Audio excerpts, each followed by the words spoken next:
നോമ്പ് തുറന്നുകൊണ്ടിരിക്കുന്ന ഭാര്യയെ ഭർത്താവ് മയക്കുമരുന്നിൻ്റെ ലഹരിയിൽ ചെയ്തത് കണ്ടോ?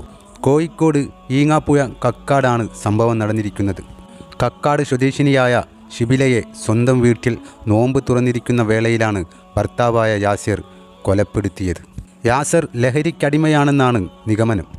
ഇയാളുടെ ആക്രമണത്തിൽ ഷിബിലയുടെ മാതാവ് ഹസീനക്കും പിതാവായ അബ്ദുറഹ്മാനും ഗുരുതരമായി തന്നെ പരിക്കേറ്റിട്ടുണ്ട്.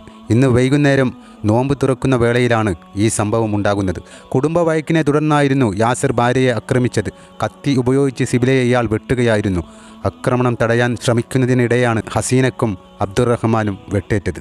സംഭവ സ്ഥലത്ത് നിന്ന് തന്നെ ഷിബില മരണപ്പെട്ടു. മാതാവായ ഹസീനയെ താമരശ്ശേരി താലൂക്ക് ആശുപത്രിയിലും അബ്ദുറഹ്മാൻ എന്ന ഉപ്പയെ കോഴിക്കോട് മെഡിക്കൽ കോളേജിലും പ്രവേശിപ്പിച്ചു. ഏറെ കാലമായി ഇവിടെ കുടുംബവഴക്ക് നിലനിൽക്കുന്നതായാണ് വിവരം. നേരത്തെ യാസിറിൻ്റെ ഭാഗത്തു നിന്ന് ഭീഷണിയുണ്ടെന്ന് ചൂണ്ടിക്കാട്ടി ഷിബിലയും കുടുംബവും താമരശ്ശേരി പോലീസിൽ പരാതി നൽകിയിരുന്നു. എന്നാൽ പോലീസ് യാതൊരുവിധ നടപടിയും എടുത്തില്ല എന്നുള്ളതും കുടുംബം ആരോപിക്കുന്നുണ്ട്. യാസിർ എന്ന് പറയുന്ന വ്യക്തിയുടെ വീട്ടിൽ നിന്നും തന്നെ ഷിബില കുറേയേറെ മർദ്ദനങ്ങൾ നേരിട്ടു വന്നു എന്നാണ് അറിയുന്നത്. അന്ന് ഇദ്ദേഹം ഇവരുടെ വസ്ത്രങ്ങളെല്ലാം പുറത്തിട്ട് കത്തിക്കുന്ന വീഡിയോകളെല്ലാം ഷിബില തന്നെ മൊബൈലിൽ ഷൂട്ട് ചെയ്ത് വീട്ടുകാർക്ക് അയച്ചു കൊടുത്തിരുന്നു. നോമ്പ് അത് മുറിക്കുന്നതിനിടെയാണ് ഈ പാവം സഹോദരിക്ക് ഇത്തരത്തിൽ ദാരുണമായ ഒരു മരണം, അതും സ്വന്തം ഭർത്താവിൻ്റെ കൈകൊണ്ട് തന്നെ ലഭിച്ചിരിക്കുന്നത്.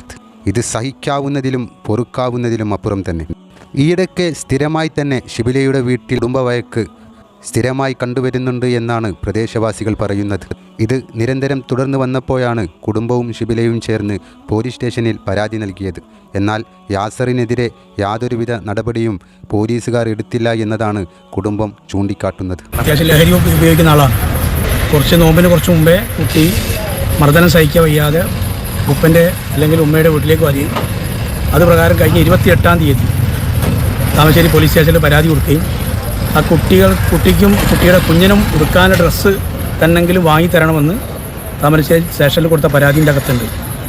ആ പരാതിൻ്റെ മുകളിൽ പോലീസ് ഒരു ചടങ്ങ് തീർക്കാൻ അവനെ വിളിച്ചോന്നല്ലാതെ ഇതുവരെ അതിൻ്റെ മുകളിലൊരു നടപടിയായില്ല. ഒരു അപകടം മണക്കുന്നുണ്ട്, അവൻ വെല്ലുവിളിക്കുന്നുണ്ട്, ഫോണിലൂടെയും വാട്സപ്പിലൂടെയും ഒക്കെ തെറി വിളിച്ച് കൊല്ലും എന്ന ഭീഷണി വരെ പെടുത്തിയിട്ടുണ്ട് എന്നുള്ളത് പോലീസിനെ അറിയിക്കുകയും ലഹരിയായി ഉപയോഗമുണ്ട് എന്നൊക്കെ പോലീസിനെ അറിയിച്ചിട്ടും പോലീസിൻ്റെ ഭാഗത്തുനിന്ന് ഒരു അനങ്ങാപ്പാറ നയം സ്വീകരിച്ചതിൻ്റെ ഭാഗമായിട്ടാണ് ഈ അപകടവുമായി ബന്ധപ്പെട്ട് ഇപ്പം ഉണ്ടായ പുതിയ വിഷയം ഉണ്ടായിട്ടുണ്ട്.